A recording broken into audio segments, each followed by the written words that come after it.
오늘 우리에게 주신 하나님의 말씀은 누가복음 22장 54절부터 62절의 말씀입니다. 신약성경 135쪽입니다. 누가복음 22장 54절부터 62절까지의 말씀을 드라마 바이블로 낭독합니다. 예수를 잡아 끌고 대제사장의 집으로 들어갈새 베드로가 멀찍이 따라가니라. 사람들이 뜰 가운데 불을 피우고 함께 앉았는지라. 베드로도 그 가운데 앉았더니 한 여종이 베드로의 불빛을 향하여 앉은 것을 보고 주목하여 이르되, 이 사람도 그와 함께 있었느니라. 이 여자여, 내가 그를 알지 못하노라. 조금 후에 다른 사람이 보고, 너도 그 도당이라. 이 사람아, 나는 아니로라. 한 시간쯤 있다가 또 한 사람이 장담하여 이르되, 이는 갈릴리 사람이니 참으로 그와 함께 있었느니라. 이 사람아, 나는 내가 하는 말을 알지 못하노라. 아직 말하고 있을 때에 닭이 곧 울더라. 주께서 돌이켜 베드로를 보시니 베드로가 주의 말씀 곧 오늘 닭 울기 전에 내가 3번 나를 부인하리라 하심이 생각나서 밖에 나가서 심히 통곡하니라.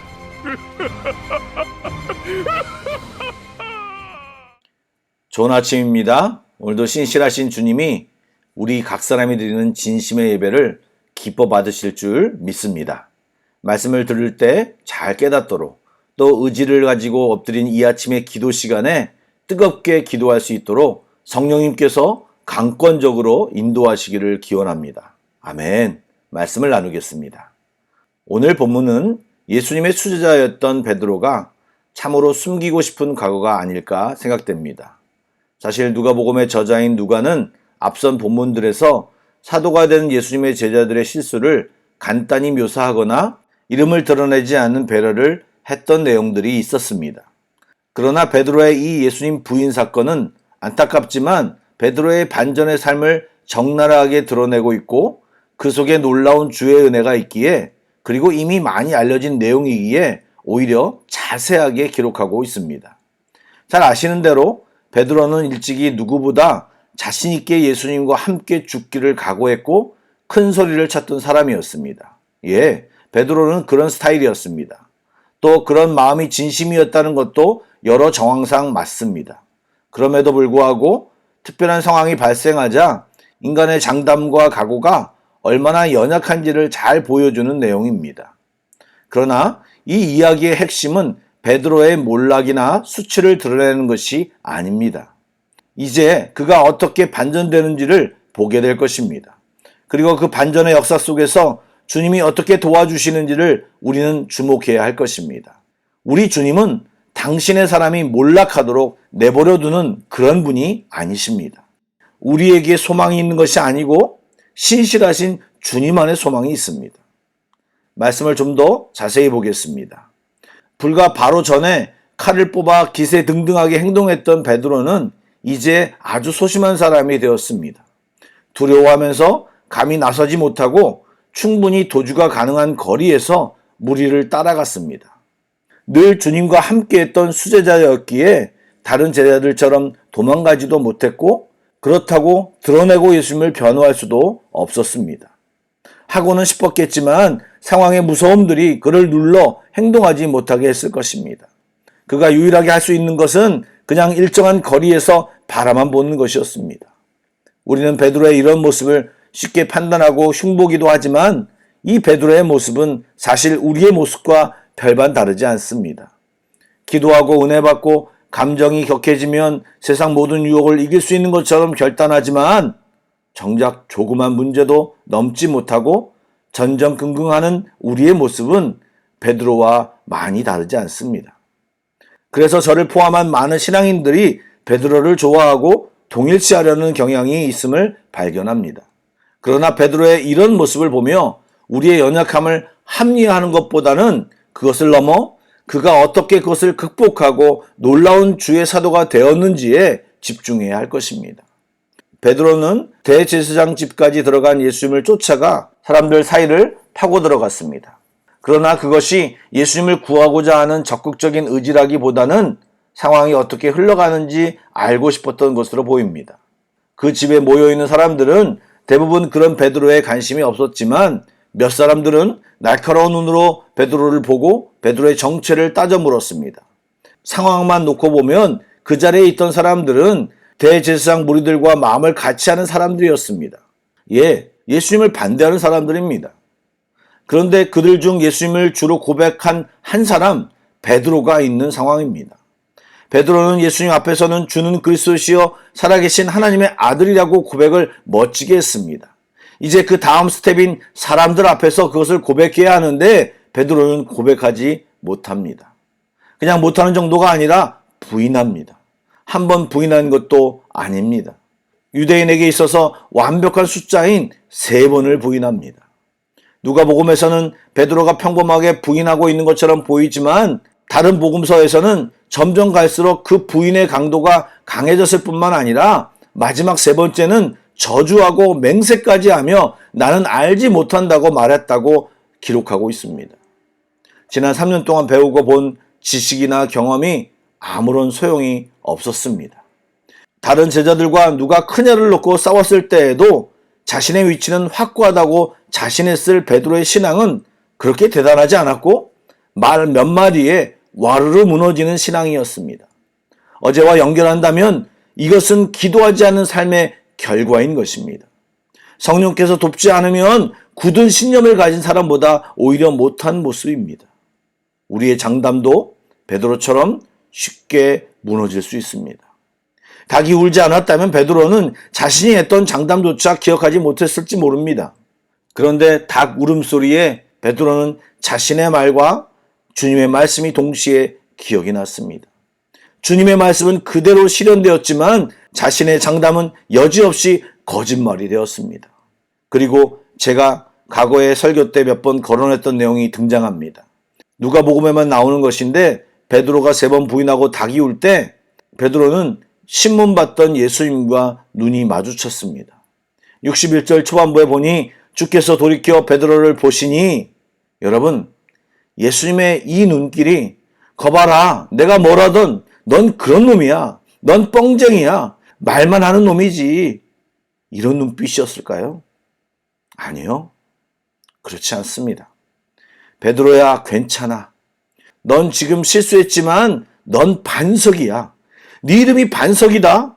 넌 나의 멋진 제자야. 조금만 기다려라. 내가 너에게 갈게. 너무 마음 상하지 않았으면 좋겠다. 내가 말한 대로 실수했지. 이제 내가 다시 말한다. 이제 넌 나의 귀한 일꾼이 될 거야. 이런 말들을 쏟아내는 눈빛이었을 것입니다. 그러기에 베드로는 그냥 우는 정도가 아니라 통곡할 수밖에 없었던 것입니다. 여러분, 우리 주님은 우리의 연약함을 이미 아십니다. 우리 스스로 우리의 이중인격 같은 모습을 발견하고 자기 환멸 같은 마음이 느껴질 때 꼭 이 부분을 기억하시기 바랍니다. 우리의 연약함과 무기력함에 넘어져 난 안 돼 말하고 포기하시면 안 됩니다. 주님은 우리를 위해 기도하고 계십니다. 그리고 돌아오길, 일어나길, 다시 시작하길 기다리십니다. 그리고 회복시키시며 다시 세우시고 그러면서 성장시키시는 분이 우리 주님이십니다. 우리의 마음과 육체만으로는 주님을 따라가고 주 안에서 성장하기 어렵습니다. 세상 속에서 스스로 두려워지기도 하고 다른 사람의 시선과 비난은 우리를 움츠리게 합니다. 그런데 그때 주위를 둘러보시기 바랍니다. 찬양 가사처럼 주님의 사랑의 눈길이 그곳에 있을 것입니다. 주 안에는 언제나 소망이 있습니다. 여러분, 우리가 어렸을 때 엄마 아빠의 손이 얼마나 든든했습니까? 사실 그분들에게는 약점이 많았었습니다. 그럼에도 불구하고 그분들이 얼마나 든든했습니까? 그런데 우리 주님은 하나님이십니다. 완전하십니다. 하나님의 손을 붙잡고 계시면, 그분 안에 있으면 두렵지 않습니다. 넘어져도 괜찮습니다. 일으켜 주시고 다시 회복시키시고 인도해 주십니다. 그러는 사이 우리는 성장하는 것입니다. 잊지 마시기 바랍니다. 우리 주님이 우리와 함께 하십니다. 우리를 지키십니다. 우리를 응원하십니다. 여러분, 우리를 바라보시며 괜찮다 하십니다. 힘을 내는 이 하루가 되기를 예수의 이름으로 축복합니다. 아멘. 기도하겠습니다. 저희들보다 저희들을 잘 아시는 주님, 오늘도 베드로를 보며 우리들의 모습을 봅니다. 정말 결단도 잘하지만 사람들 속에 살며 넘어지고 쓰러지고 무너짐을 너무나도 많이 반복하는 저희들임을 솔직히 고백합니다. 또 세상과 사단의 공격에 늘 얻어 터지는 저희들입니다. 그러나 오늘도 그런 저희들을 여전히 사랑하시는 주님을 또 발견하며 저희들이 일어섭니다. 주님 손 놓치지 않게 하시고 우리가 쓰러진 그곳에서 일어나 주님의 은혜로 옷 입고 다시 살아가게 하여 주옵소서. 우리 주님은 하나님이십니다. 예수님께서는 친히 우리를 위해 기도하시고 성령님이 친히 우리 곁에서 도우십니다.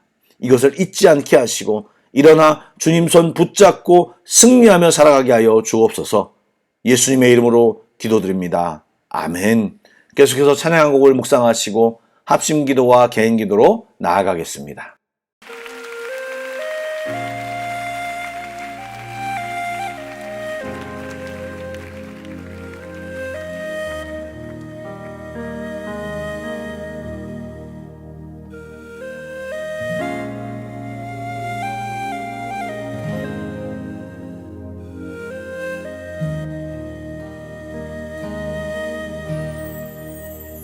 예수 안에 소망이 있네.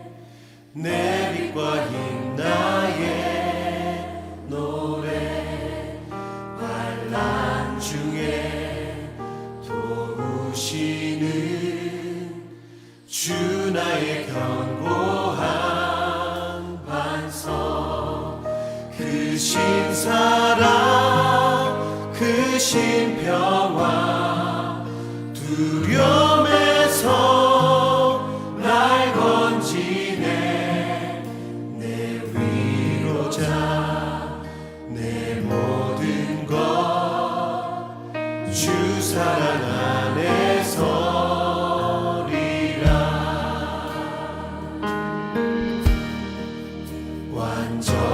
완전하신 하나님이 우리와 같이 되시네.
예수의 능력으로 내 속에 두려움 없네. 나의 삶은 모든 순간 주께서 다